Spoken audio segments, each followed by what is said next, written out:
Hey there, cats and kittens. Have you been working out? You're looking mighty buff there.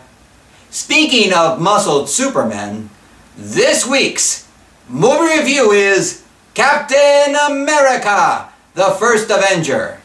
A Marvel Entertainment Paramount Pictures film. It's directed by Joe Johnston and it stars Chris Evans as Steve Rogers, Captain America, Hayley Atwell as Peggy Carter, Tommy Lee Jones as Colonel Chester Phillips, Sebastian Stan as Bucky Barnes, Hugo Weaving as Johann Schmidt, the Red Skull, and Dominic Cooper as Howard Stark.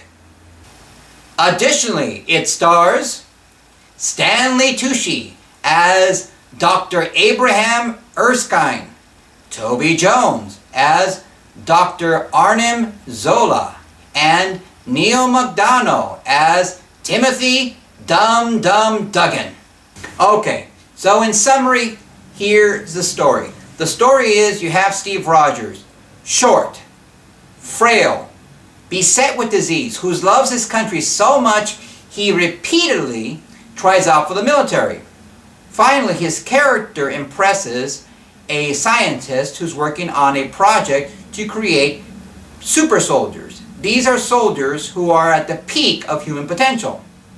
And so Steve Rogers gets recruited and is injected with the serum, the super soldier serum, and Vita Rays, and in doing so becomes a pinnacle of human perfection, the perfect human being, the ultimate warrior, Captain America. Now at first he sells war bonds, but later, once his very good friend, Bucky Barnes, is taken captive by Johann Schmidt, who is running a super science division for the Nazis, Hydra, though this, of course, later breaks off and becomes its own entity, he goes off and rescues him, as well as many other American soldiers, and in doing so earns the respect of the rank and file.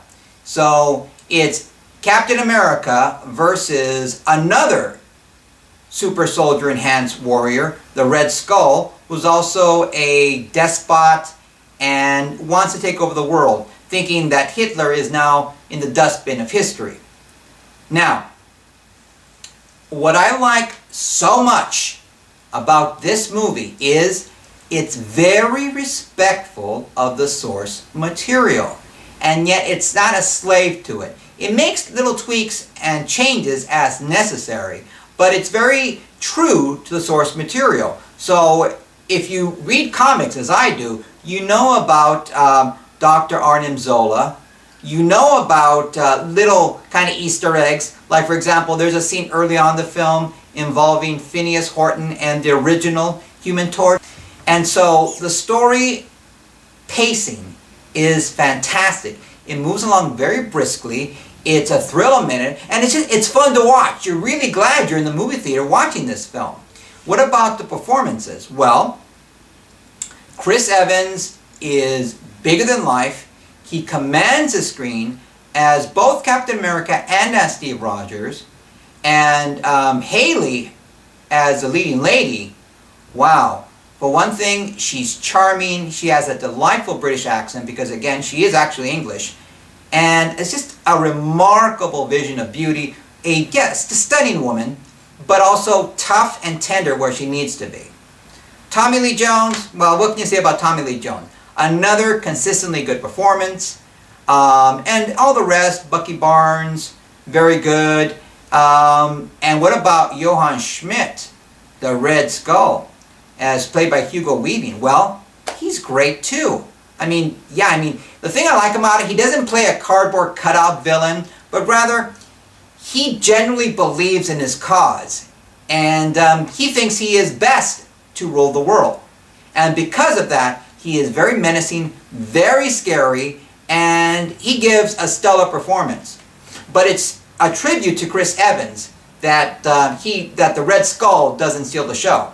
So That was fun, but they had a great antagonism and very good chemistry, and also good chemistry between Chris and Haley. So that made that romance very believable. So, can I recommend this film? Absolutely.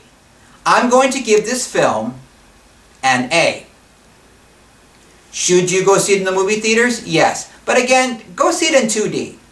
3D won't really give you anything. See it in 2D. Will I wind up buying this film?